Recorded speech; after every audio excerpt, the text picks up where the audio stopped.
Ganon. He's been the big bad of Hyrule ever since the Zelda franchise began. He's a cold, calculating, intimidating adversary. At least he was until Breath of the Wild came along.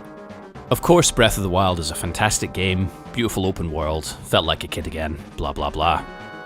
But you didn't come here to listen to that. You came here for the complaining. And I have a few complaints about Ganon in Breath of the Wild, so here we go. One of the strengths of the Zelda series has always been its baddies. Since Ocarina of Time released in 1998, pretty much every 3D Zelda game has had a compelling and intimidating antagonist. Not necessarily a character with a great deal of depth, but one with clear motivations, who feels like a genuine threat. It's unfortunate then, that this core element of the series didn't make its way into Breath of the Wild. Here are, as I see it, the main issues with Ganon in his current form. Unless you're on New Game Plus 19, you might find it difficult to tell at a glance which of these four Ganons is which. Unfortunately, they lack any real visual distinctiveness. This is a wider problem in Breath of the Wild. As you probably know by now, the game has no dungeons in the traditional Zelda sense. Instead, we have shrines, which all have the same visual aesthetic, and the four divine beasts, which all have the same visual aesthetic.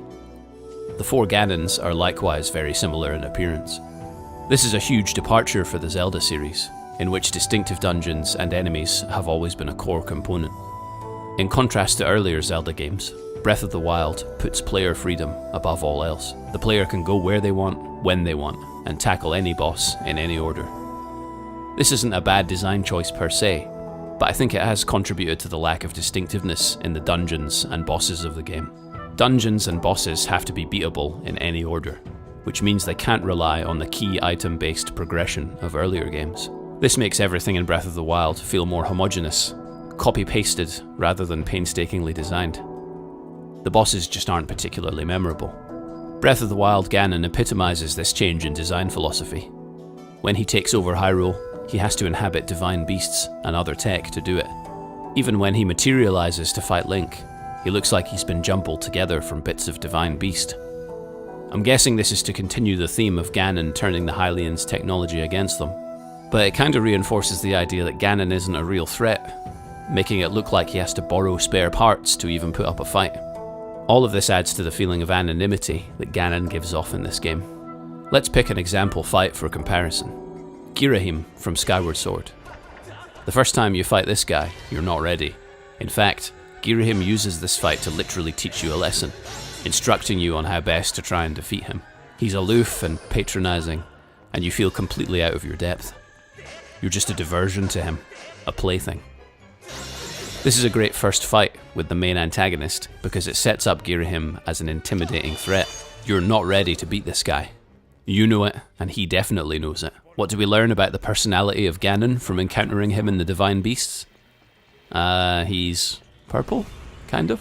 These fights really tell us nothing except, ooh, it's the baddie. Which is fine once, but 5 times is a bit of a stretch. When Link finally meets Ganon in Ocarina of Time, it's a brilliantly tense moment. You're child Link, facing off against an enemy far bigger and stronger than you. Even though it's just a short cutscene, we actually learn a lot about Ganon in these 2 minutes. His personality, his selfish ambition, that he's aggressive and dangerous. A scene like this is exactly what Breath of the Wild is missing. Breath of the Wild's Ganon has no personality, no motivations. He's just a gas cloud, more of an environmental hazard than a nemesis. During Ganon's introduction, he's essentially framed as an elemental evil, one that has always existed and will apparently always return in some form. Not the greatest pep talk for Link at the start of the game. But compare this to previous Ganons, who had a personality and motivations, who got angry, or were greedy, or sometimes even regretted choices they'd made. None of this nuance is present in current Zelda, and the fact that Ganon is just some purple sludge that inhabits other people's creations is symptomatic of this problem. When Link wakes up and returns to Hyrule, he finds the people living relatively peaceful lives. Breath of the Wild Hyrule doesn't look particularly oppressed. Yes, there's a big monster in the middle of the map, and yes, certain areas are particularly dangerous for travellers.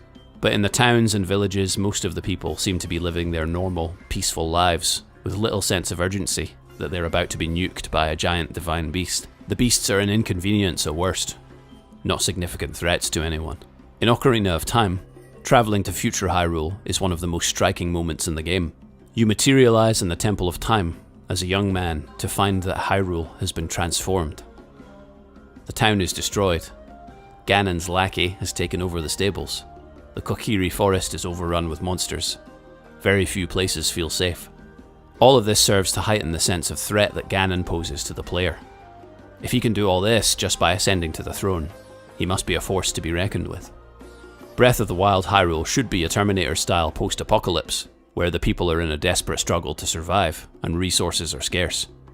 Instead, Ganon is such a distant threat that you've got time to go off and gather 700 turds if you want before you fight him. While I appreciate that Ganon is being restrained in some way by Princess Zelda, he still has control of all the Guardians and the Divine Beasts when the game begins. Why not use this power to hunt down Hylians and destroy their settlements? Surely Ganon, an unstoppable force hell-bent on destroying the world, wouldn't just stop? What's he waiting for?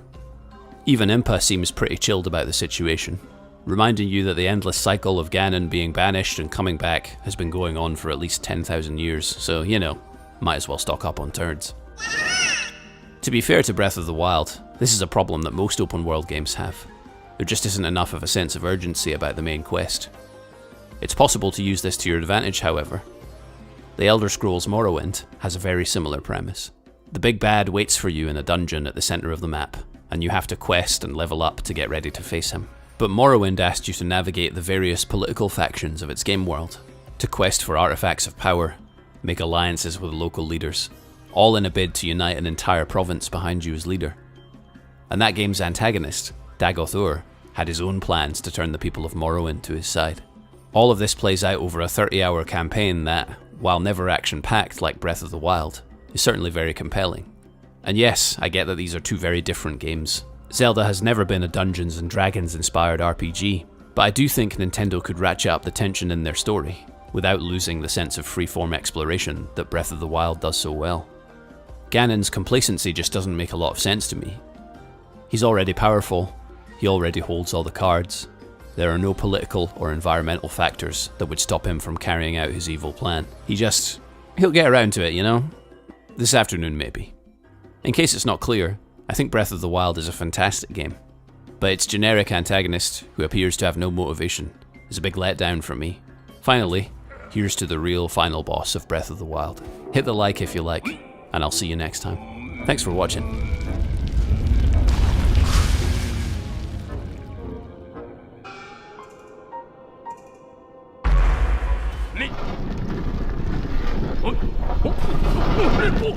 Oh,